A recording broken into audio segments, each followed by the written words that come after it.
eenyuutti ofi naman baararkii ofiitti nama ganu dhugaa jallateetiif falmanii siin lammiin baqatanii tooranii nan shakkan eenyuutti ofi naman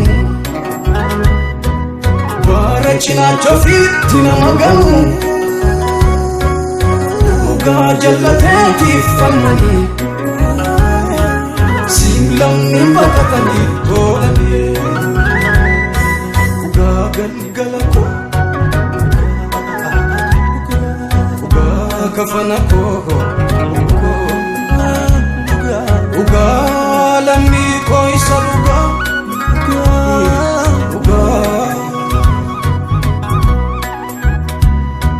dhugaa galgala koo dhugaa dhiiga koo dhugaa lammii koo isa dhugaa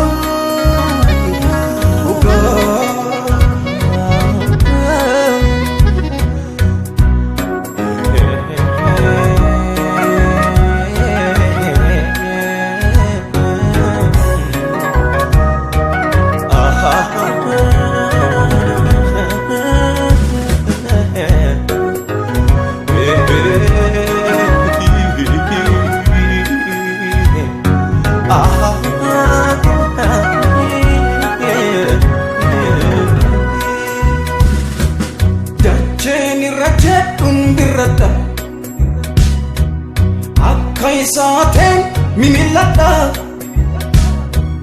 ammayyuu hin beekon dura koo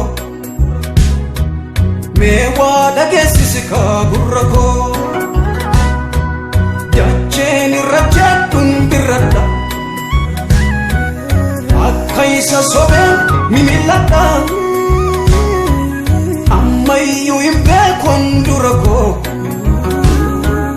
mee waa dhageessisi kaa gurra koo nan shakkan eenyuutti ofi naman baararkii ofiitti nama ganu dhugaa jallateetiif falmanii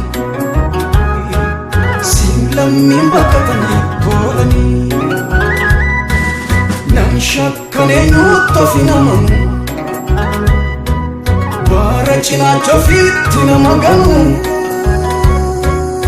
dhugaa jallateetiif falmanii siin lammiin baqatanii tooranii dhugaa galgala koo dhugaa kafana koo dhugaa lammii koo isa dhugaa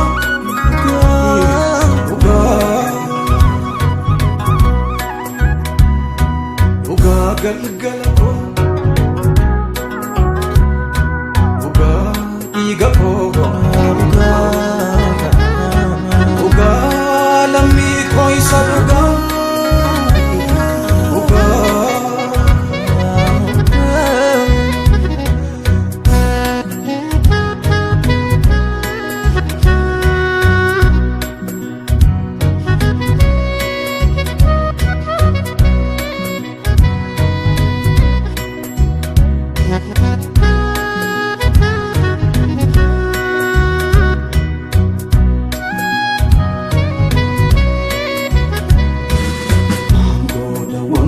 Rafoko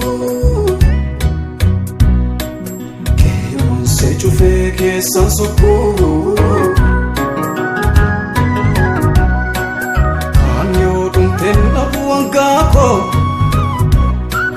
Kaba enta amukabako Angoda wanta buraf kolfa chufe mafansoka kanyo dunten abuangako kaba enta am lafabako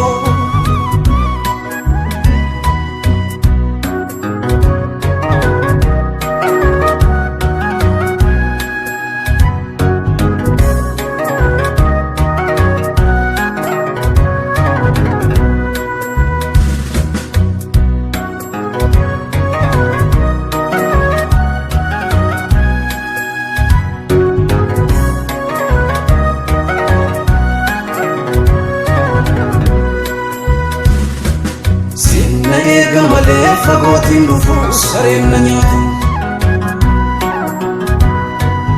Gaafa hamaa tokko beeka jalqabaa nama na laatu. Ammassuman qabaa miji koo sirra eenyurre miti. Jajjabinan qabu sirra dabee onnee koo biti. Sinna eega malee fagootiin dhufu gudaan na nyaatu.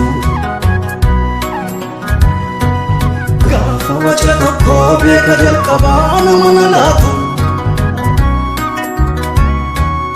Ammassuman qabaa miji koo sirra eenyurre miti.